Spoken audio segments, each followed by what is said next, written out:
जय Hind. Last class में हम लोग कोशिका जंतु कोशिका और पादप कोशिका के स्ट्रक्चर देखे थे। उसमें हम आपको बताए थे कि कौन कौन से ऐसे संरचनाएं हैं जो जंतु कोशिका में पाए जाते हैं और कौन कौन से ऐसे संरचनाएं हैं जो पादप कोशिका में पाए जाते हैं। फिर अंत में उसका अंतर हम लोग पढ़े थे।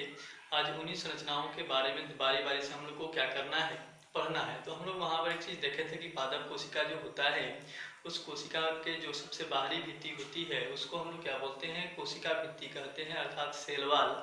और ये सेल वाल क्या होता है, इसी के बारे में पढ़ना है। तो पादप कोशिका के बाहर जो भित्ति होता है वो मृत होता है, डेड होता है और परमिएबल होता है। परमिएबल का मतलब होता है पारगम्य, अर्थात वो किसी भी प्रकार के पदार्थों के परिवहन करता है। कहने का मतलब सभी प्रकार के पदार्थों का वो क्या करता है, परिवहन करता है। तो ऐसे मृत और पारगम्य भित्ति जो पादप कोशिका के बाहर स्थित होता है, ऐसे भित्ति को हम लोग क्या बोलते हैं, कोशिका भित्ति बोलते हैं। ये जो चीज़ें आपको पढ़ाया जा रहा है ये आपको समझ में आ रहा है कि नहीं, इसके बारे में जरूर आप बताएं ताकि इसमें हम आपको बदलाव कर सकें। तो लिखिए हेडिंग पहला, आज जो पढ़ना है वो आएगा कोशिका भित्ति। कोशिका भित्ति क्या होता है, सेल वाल। कोशिका भित्ति सेल वाल ये क्या होता है, तो पादप कोशिका के बाहर स्थित, पादप कोशिका के बाहर स्थित मृत एवं पारगम्य झिल्ली, मृत एवं पारगम्य झिल्ली, ये ध्यान रखिएगा, इसमें अंडरलाइन कर लेना है। मृत एवं पारगम्य झिल्ली को कोशिका भित्ति कहते हैं, कोशिका भित्ति कहते हैं। अब ये जो कोशिका भित्ति होता है वो अलग अलग पादप कोशिका में भी होता है, प्रोकैरियोटिक कोशिका में भी होता है, शैवाल में भी होता है, और जो कवक होते हैं उनके अंदर भी कोशिका भित्ति मौजूद होता है। लेकिन सभी के अंदर जो कोशिका भित्ति का निर्माण होता है, उसके निर्माण में भाग लेने वाले पदार्थ होते हैं वो क्या होते हैं, अलग अलग होते हैं। तो यहाँ पर जानेंगे हम लोग कि पादप कोशिका भित्ति का जो निर्माण होता है वो किसके द्वारा होता है। तो आप लोग जानते हैं सेलुलोज मुख्य पदार्थ जो होता है वो सेलुलोज होता है, लेकिन इसके साथ साथ कई अन्य पदार्थ भी होते हैं जो पादप कोशिका भित्ति के निर्माण में क्या करते हैं, सहायता करते हैं। इसमें लिख सकते हैं कि इसका निर्माण सेलुलोज, हेमीसेलुलोज,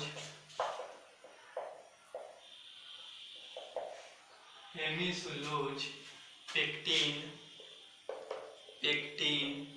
एवं प्रोटीन, कुछ मात्रा में प्रोटीन भी क्या होते हैं, मौजूद होते हैं, प्रोटीन के द्वारा होता है, प्रोटीन के द्वारा होता है।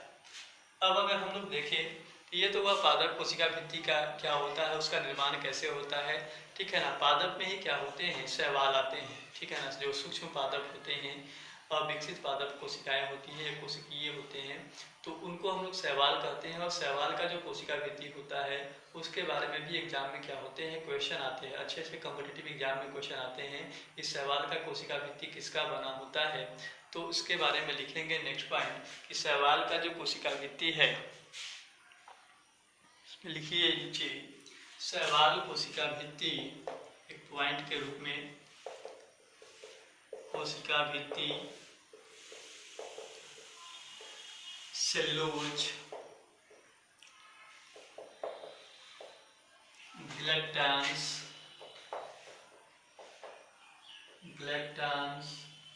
मनांस,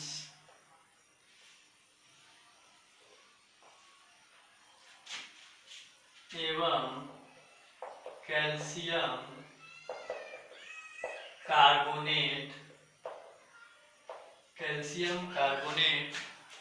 का बना होता है। अभी तक हम लोग इससे जुड़ने क्लासेस में पढ़ते थे सिर्फ पादप कोशिका भित्ति के बारे में, और ये जानते हैं कि सेलुलोज का बना होता है।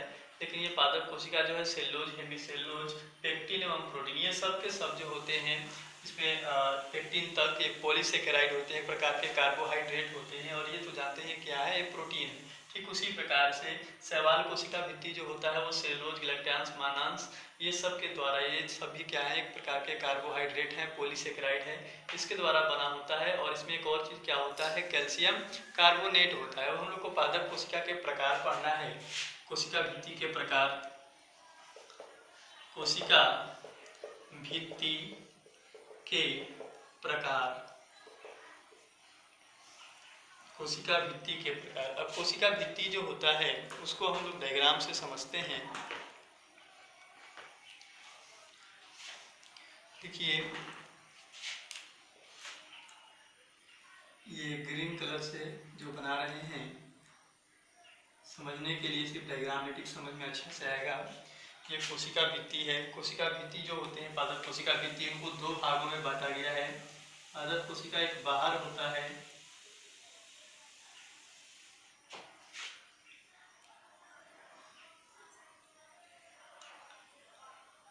और एक अंदर की ओर मौजूद होता है इस प्रकार से। और इन दोनों कोशिका भित्ति के नीचे क्या होता है, कोशिका झिल्ली मौजूद होता है ऐसे।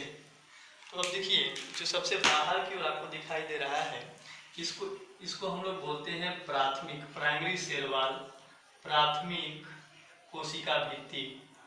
और ये जो प्राथमिक कोशिका भित्ति है ये कैसा होता है, पतला होता है, थीन होता है, इलास्टिक होता है, इलास्टिक होता है। और इसमें सेल डिवीजन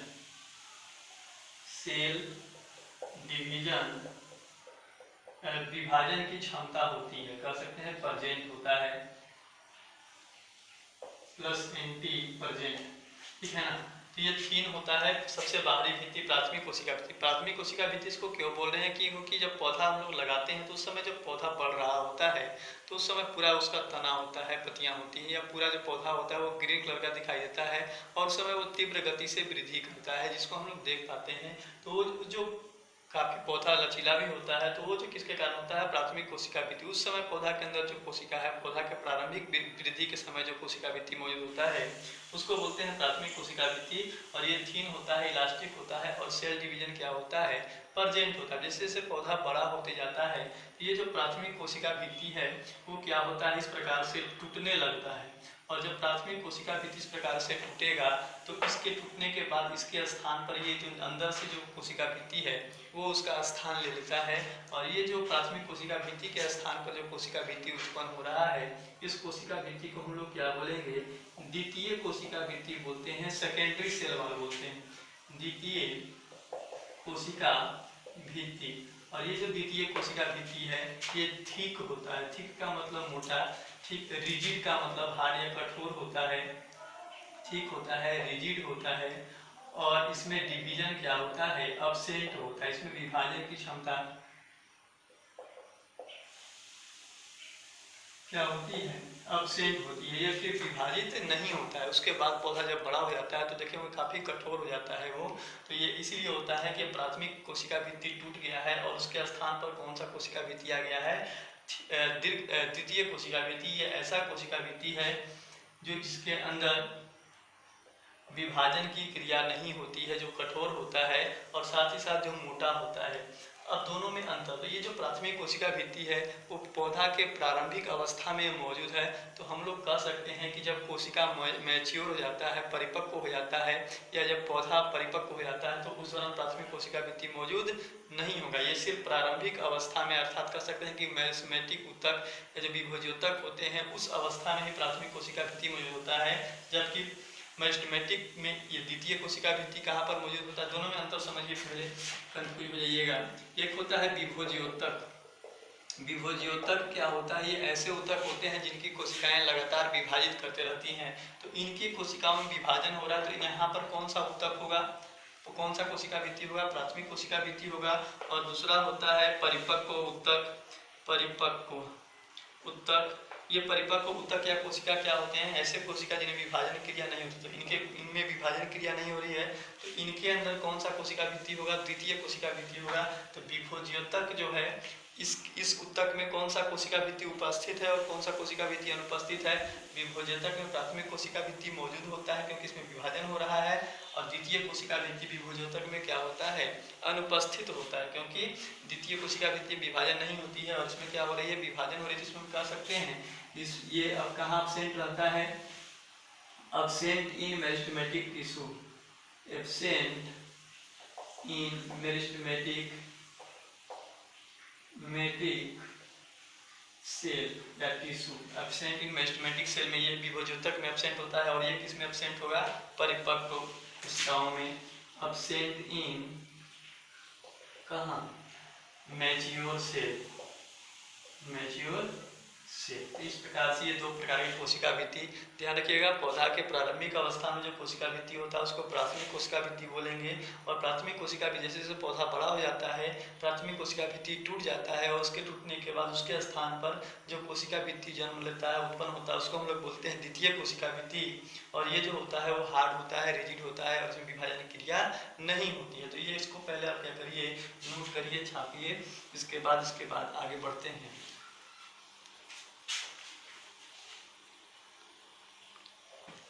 हेडिंग डालेंगे प्राथमिक कोशिका भित्ति, प्राथमिक कोशिका भित्ति क्या होता है, तो पादप कोशिका के बाहर स्थित पतली, लचीली एवं मुलायम आवरण को हम लोग क्या बोलते हैं, प्राथमिक कोशिका भित्ति बोलते हैं, और इसमें विभाजन की क्रिया होती है। इसमें लिख सकते हैं कि पादप कोशिका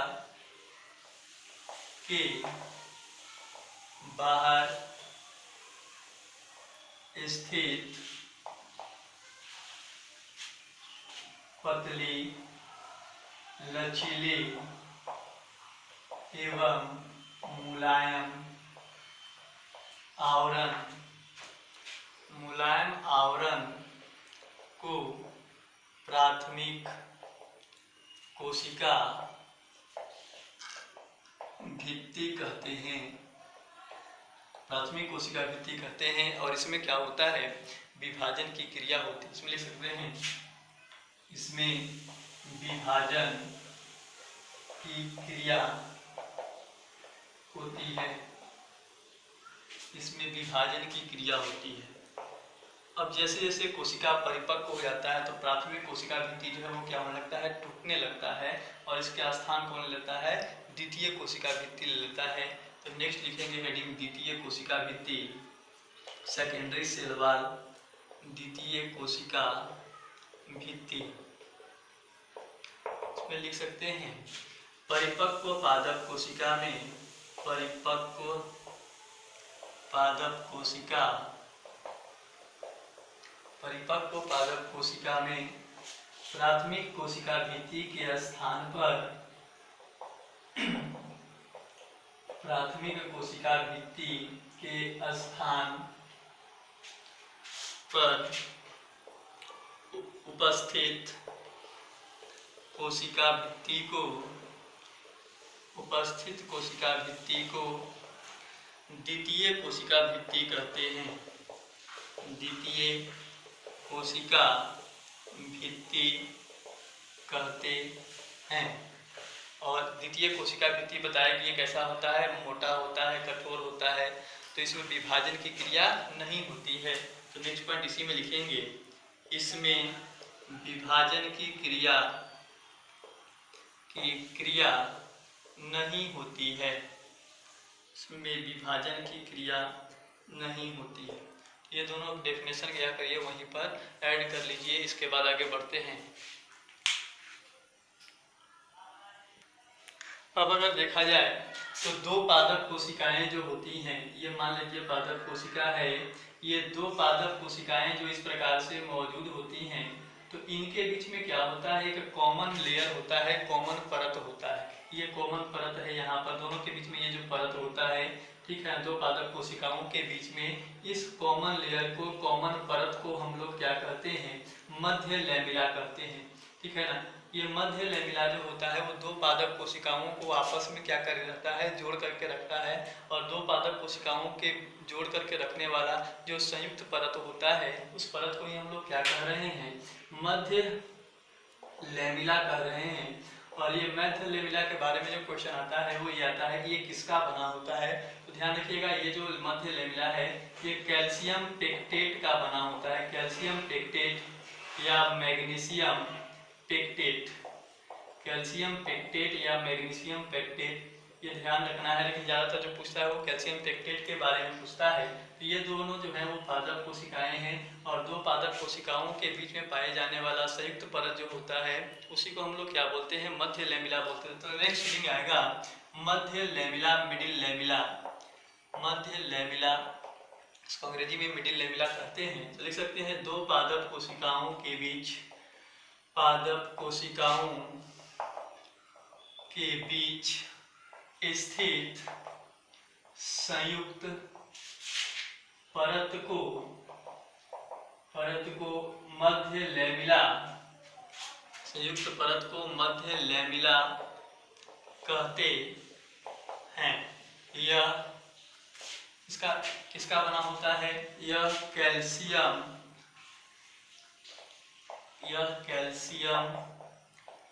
एवं मैग्नीशियम पेक्टेट, यह कैल्शियम एवं मैग्नीशियम पेक्टेट का बना होता है। इसमें ज़्यादा इम्पोर्टेंट जो है वो कौन सा पेक्टेट है, कैल्शियम पेक्टेट है। अब ये जो कोशिका भित्ति है, अभी हम लोग पढ़े कि बाहरी जो भित्ति होती है उसको कोशिका भित्ति बोलते हैं। कोशिका भित्ति के मध्य जो परत उसको मध्य लेमिला, इसका निर्माण कैल्शियम पेक्टेट के द्वारा होता है। ठीक उसी प्रकार से अगर आप कोशिका भित्ति को उठा करके देखें, इसको मैग्नीफाई करके देखें माइक्रोस्कोप से, तो ये आपको दो इस प्रकार से दिखाई देगा। इसमें जो पदार्थ जो कोशिका भित्ति के निर्माण में भी होता है कि सेलुलोज हेमिसेलुलोज होते हैं, ये दो प्रकार से मौजूद होते हैं। एक तो पदार्थ जो होता है वो इस प्रकार से छोटे छोटे कण के रूप में जमा होता है, और दूसरा कोशिका भित्ति को अगर आप कोई कोशिका भित्ति को देखें तो उसमें पदार्थ जो होते हैं वो इस प्रकार से परतों के रूप में जमा होते हैं। तो ये जो होता है वो क्या होता है, ये कोशिका भित्ति के निर्माण के प्रक्रिया होता है। और कोशिका भित्ति का जो निर्माण होता है वो पदार्थों के जमा होने से होता है, और वो पदार्थ जो होते हैं वो दो प्रकार से जमा होते हैं। कुछ कोशिका भित्ति ऐसा होता है जिसमें पदार्थ जो होते हैं वो छोटे छोटे कण के रूप में जमा होते हैं, और कुछ पदार्थ ऐसे होते हैं जिसमें कोशिका भित्ति में ये कैसे परतों के रूप में जमा होते हैं। तो इसके आधार पर जो कोशिका भित्ति है उसका निर्माण दो प्रकार से होता है। तो हेडिंग डालेंगे कोशिका भित्ति के निर्माण। तो पहले आप इसको बना लीजिए, उसके बाद हेडिंग डालिएगा कोशिका भित्ति के निर्माण। कोशिका भित्ति के निर्माण, कोशिका भित्ति के निर्माण, इसमें पढ़ेंगे पहला जो विधि होता है वो होता है इंटरसप्शन। इंटरसप्शन क्या होता है, जब कोशिका भित्ति के निर्माण में भाग, कोशिका भित्ति को थोड़ा सा मैग्नीफाई किया हुआ है, थोड़ा सा माइक्रोस्कोप से जूम किया हुआ है। कोशिका भित्ति में जब पदार्थ जो होते हैं, कोशिका भित्ति के निर्माण भाग लेने वाले पदार्थ इस प्रकार के छोटे छोटे कण के रूप में जमा होते हैं, तो उस विधि को हम लोग क्या बोलते हैं, इंटरसप्शन। तो लिख सकते हैं जब कोशिका भित्ति के निर्माण में भाग लेने वाले पदार्थ छोटे छोटे कण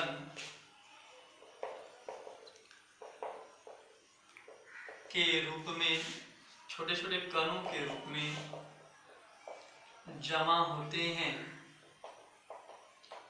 तो उसे इंटरसप्शन कहा जाता है। तो उसे इंटरसप्शन कहा जाता है। और इस विधि द्वारा, इंटरसप्शन जो है इस विधि द्वारा क्या होता है, प्राथमिक कोशिका भित्ति का भी निर्माण होता है और द्वितीय कोशिका भित्ति का भी निर्माण होता है। इसमें लिख सकते हैं इस विधि द्वारा प्राथमिक कोशिका भित्ति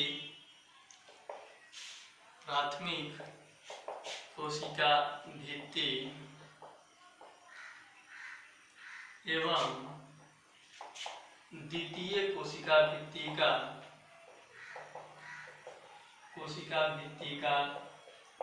निर्माण होता है। प्राथमिक कोशिका भित्ति एवं द्वितीय कोशिका भित्ति का निर्माण होता है। सेकेंड जो विधि होता है उसको बोलते हैं एपोजिशन। एपोजिशन में जो सेल वॉल मटेरियल होते हैं, जो कोशिका भित्ति के निर्माण में भाग लेने वाले पदार्थ होते हैं, वो परतों के रूप में जमा होते हैं। मान लीजिए ये कोशिका भित्ति है तो कण के रूप में जमा हो रहे थे तो उसको बोले इंटरसेप्शन। जब कोशिका भित्ति के निर्माण में भाग लेने वाले पदार्थ इस प्रकार से परतों के रूप में जमा होंगे तो उस विधि को हम लोग क्या बोलते हैं? एपोजिशन कहते हैं। लिख सकते हैं, जब कोशिका भित्ति के निर्माण में भाग लेने वाले पदार्थ परतों के रूप में जमा होते हैं, परतों के रूप में जमा होते हैं, तो उसे एपोजिशन कहा जाता है। एपोजिशन कहा जाता है। इस विधि द्वारा, एपोजिशन के द्वारा सिर्फ और सिर्फ द्वितीय कोशिका भित्ति का निर्माण होता है, जिसमें लिख सकते हैं इस विधि द्वारा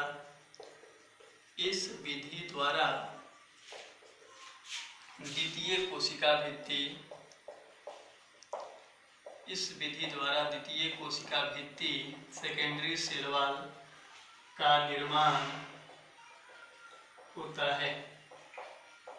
ये कोशिका भित्ति के निर्माण कैसे होता है वो बताए। अब इसी में एक और होता है, प्रोटीन है जिसका नाम है एक्सपांसिन प्रोटीन, और वो जो एक्सपांसिन प्रोटीन होता है वो कोशिका भित्ति को फैलाने का काम करता है, उसको लूज करने का काम करता है। और जैसे ही एक्सपांसिन प्रोटीन जो है वो कोशिका भित्ति को लूज करता है, उसके अंदर ये क्या होते हैं, जो कोशिका भित्ति के निर्माण में लेने वाले पदार्थ होते हैं वो पदार्थ जमा होते जाते हैं, जिससे कोशिका भित्ति का क्या होता है? निर्माण होता है। तो एक्सपांसिन प्रोटीन क्या कर रहा है? कोशिका भित्ति को फैला करके उसके निर्माण में सहायता कर रहा है।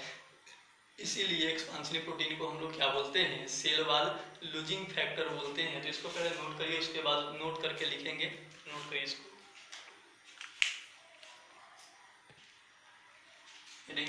नोट लिखेंगे। नोट, एक विशेष प्रकार का प्रोटीन, एक विशेष प्रकार का प्रोटीन एक्सपांसिन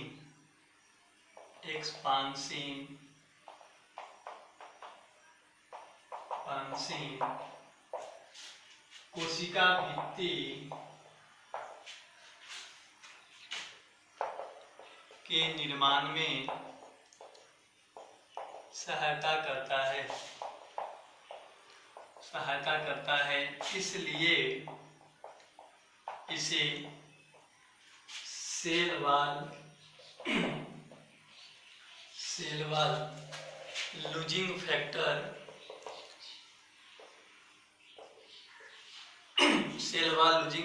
कहा जाता है।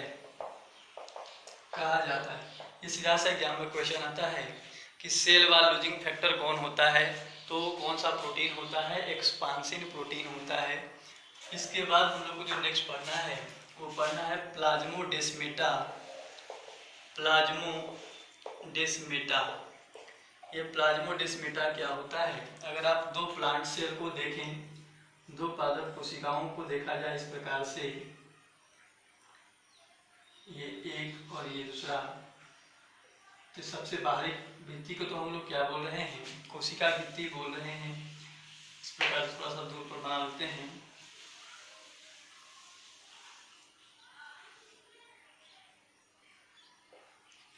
तो ये जो बाहरी भित्ति है इसको हम लोग क्या बोलेंगे? कोशिका भित्ति बोलेंगे। कोशिका भित्ति के नीचे जो होता है वो कोशिका झिल्ली होता है। कोशिका झिल्ली इस प्रकार से, ये कोशिका झिल्ली है, और कोशिका झिल्ली के अंदर वाला जो द्रव होता है, इस द्रव को हम लोग बोलते हैं कोशिका द्रव कहते हैं। तो पादप कोशिकाओं में के जो कोशिका द्रव होते हैं वो आपस में क्या होते हैं? तो पादप कोशिकाओं के कोशिका द्रव जो होते हैं वो आपस में जुड़े हुए होते हैं। ध्यान रखना, दो पादप कोशिकाओं के कोशिका द्रव जो होते हैं वो आपस में क्या होते हैं? जुड़े होते हैं। इससे क्या होता है? पदार्थों का परिवहन होता है। और वह संरचना जो दो कोशिकाओं के कोशिका द्रव को आपस में क्या करता है, जोड़ता है, उस संरचना को हम लोग क्या बोलते हैं, प्लाज्मोडेस्माटा कहते हैं। दोनों में अंतर है, अभी पहले पढ़े थे मध्य लेमिला, वो दो कोशिकाओं के कोशिका भित्ति को जोड़ता है, दोनों के बीच में जो संयुक्त परत होता है उसको जोड़ता है, उसको बोलते हैं मध्य लेमिला। वो कैल्शियम पेक्टेट का बना होता है। जबकि दो कोशिकाओं के कोशिका द्रव को जोड़ने वाली जो संरचना होती है उसको हम लोग क्या बोलते हैं, इसको बोलते हैं प्लाज्मोडेस्माटा।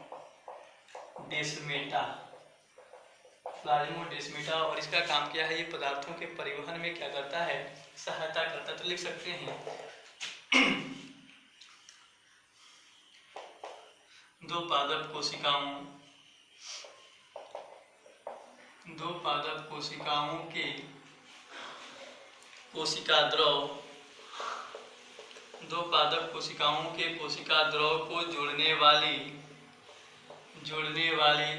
कड़ी या संरचना, कोशिकाओं के कोशिका द्रव को जोड़ने वाली कड़ी प्लाज्मोडेस्माटा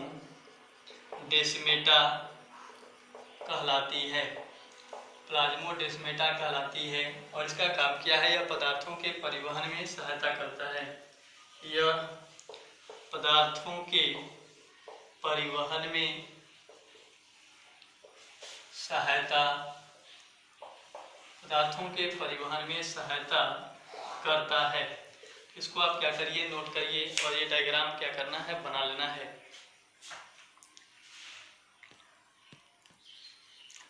नेक्स्ट हेडिंग जो आएगा वो आएगा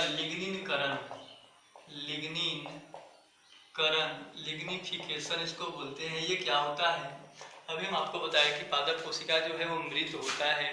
वो मृत क्यों होता है, या बहुत सारे पादप कोशिका जैसे जाइलम हम लोग पढ़ेंगे तो वो भी क्या होता है, मृत होता है। तो ये मृत क्यों होता है, क्योंकि इनके कोशिकाओं के ऊपर कौन जमा हो जाता है, लिग्निन जमा हो जाता है। और लिग्निन जो है वो क्या होता है, वाटर के लिए इम्परमिएबल होता है, जल के लिए अपरगम्य होता है। तो इसी कारण से लिग्निन जिस कोशिकाओं के ऊपर जमा हो जाते हैं वो कोशिकाएं क्या हो जाती हैं, मृत हो जाती है। तो लिग्निनकरण क्या होगा, लिग्निन को कोशिकाओं के ऊपर, कोशिका भित्ति के ऊपर जमा होने की क्रिया क्या होती है, लिग्निनकरण कहते हैं। और इसके जमा होने से क्या होता है, कोशिकाएं मृत हो जाती हैं। ऐसा इसलिए क्योंकि ये जो होते हैं वो जल के लिए कैसे होते हैं, अपारगम्य होते हैं। तो ये पढ़ना जरूरी है। हेडिंग डालेंगे लिग्निफिकेशन, लिग्निनकरण। पहले इसमें लिग्निन क्या होता है वो लिखेंगे। लिग्निन एक जटिल कार्बोहाइड्रेट है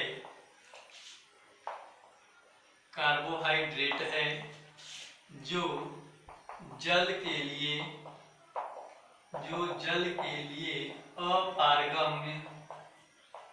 अपारगम्य का मतलब ये जल को इधर से उधर पास होने नहीं देगा, जल के लिए अपारगम्य होता है।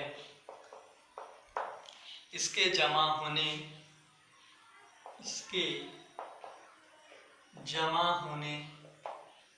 के कारण या इसके जमा होने से कोशिकाएं मृत हो जाती हैं। जमा होने से कोशिकाएं मृत हो जाती हैं। और ये जो लिग्निन जो है वो जमा हो रहा है, तो उसके जमा होने की विधि को हम लोग क्या बोलेंगे, लिग्निनकरण बोलेंगे। अब ये लिग्निनकरण क्यों जरूरी है, क्योंकि पौधे जो होते हैं उनमें पदार्थों का परिवहन जो होता है वो काफ़ी दूर तक होता है, जड़ से लेकर के तना एवं पत्तियों तक होता है। तो वहाँ तक जल को अगर पहुँचाना है और कोशिकाएँ जो हैं वो जल जो है वो इधर से डिफ्यूज कर जाएगा तो वो परिवहन नहीं हो पाएगा। तो जल को इधर से उधर डिफ्यूज होने से रोकने के लिए उनको क्या किया जाता है, ऐसे कोशिका प्रणाली से भेजा जाता है जो मृत हो, जिनमें जल को इधर से उधर पास होने की संभावना नहीं होती है। तो इस संभावना को बनाए रखने के लिए, जल के विसरण क्रिया को रोकने के लिए, इधर से उधर डिफ्यूज होने से रोकने के लिए पौधे की जो कोशिका होती है वो अपने आप को चारों ओर क्या कर लेती हैं, लिग्निन से घेर लेती हैं। और इस विधि को ही हम लोग क्या बोलते हैं, लिग्निनकरण करते हैं। अब अगर बात आए कि कोशिका भित्ति जब चारों ओर से कोशिका जो है वो लिग्निन द्वारा घेर लेगा तो ऐसे भी जल पास नहीं होगा।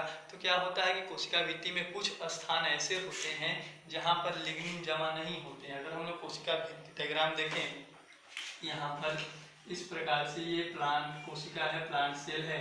अब ये प्लांट सेल जो है इसमें क्या होता है, ये इस प्रकार से मान लीजिए ये लिग्निन जमा हो रहा है। तो लिग्निन जैसे ही जमा होता है, लिग्निन के जमा होने की विधि को हम लोग क्या बोलते हैं, लिग्निनकरण बोल रहे हैं। और जहाँ जहाँ ये जमा होता है वो भाग क्या होता है, डेड हो जाता है, मृत हो जाता है। तो अब अगर देखें कि ये चारों से लिग्निन जमा है, तो वो स्थान जहाँ पर लिग्निन जमा है वो सब के सब भाग कैसे हैं, मृत हो गए हैं। अब उधर से जल पास नहीं होगा, क्योंकि ये जल के लिए कैसा होता है, अपारगम्य होता है। लेकिन कोशिका भित्ति में कुछ ऐसे स्थान भी हैं जहाँ पर लिग्निन जमा नहीं है, तो जल जो है वो इधर से पास हो सकता है। तो कोशिका भित्ति का वह स्थान जहाँ पर लिग्निन जमा नहीं होता है, उस स्थान को हम लोग क्या कहते हैं, पीट कहते हैं। और इसी पीट के द्वारा क्या होता है, पौधों में पदार्थों का या जल का क्या होता है, परिवहन होता है। तो नेक्स्ट हेडिंग हम लोग को जो डालना है वो डालना है पीट। लिखें हेडिंग पीट। पीट क्या होता है, कोशिका भित्ति का वह स्थान, कोशिका भित्ति का वह स्थान जहाँ लिग्निन जमा नहीं होता है या लिग्निन मौजूद नहीं होता है, उसे पीट कहते हैं, उसे पीट कहते हैं। और ये पीट जो होता है इसके द्वारा क्या होता है, जल एवं पदार्थों का परिवहन होता है। इसमें लिख सकते हैं, इसके द्वारा जल एवं विभिन्न प्रकार के पदार्थों का परिवहन होता है, पदार्थों का परिवहन होता है। तो इस प्रकार से ये क्या है, पीट के बारे में है। तो इसको क्या करना है, नोट करना है। नोट करने के बाद ये डायग्राम जो बना रहे हैं ये बना लेना है। पीट का ये प्लांट सेल, और प्लांट सेल के अंदर इस प्रकार से लिग्निन को डिपॉजिट करना है। ये जो रेड कलर से बना रहे हैं ये लिग्निन है, और ये कोशिका के भित्ति के उस स्थान पर जहाँ जहाँ जमा होगा वो भाग जो है वो कैसा हो जाएगा, मृत। ये है कोशिका भित्ति, कोशिका भित्ति, और ये है लिग्निन, लिग्निन। और ये जो खाली स्थान जहाँ पर लिग्निन जमा नहीं है इसको क्या बोल रहे हैं, पीट कह रहे हैं। अब ये जो पीट है ये इसको सिंपल पीट कहते हैं। क्यों, क्योंकि ये जो है वो यूनिफॉर्म डायमीटर वाला है। यूनिफॉर्म डायमीटर कहने का मतलब जितना चौड़ाई इधर है उतना ही चौड़ाई इधर भी है, जितना कोशिका भित्ति के सटा हुआ इसका चौड़ाई है उतना ही चौड़ाई इधर भी है।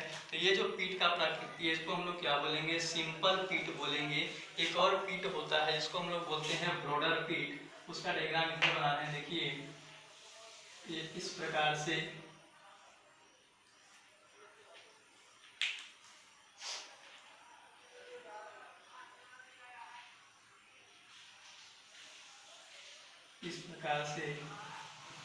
पीट जो होते हैं ये भी दो प्रकार के होते हैं। एक होता है इस प्रकार का ब्रॉडर पीट, अगर आप इसको बड़ा करके देखें तो ये कुछ इस प्रकार से बनाया हुआ है, इस प्रकार से।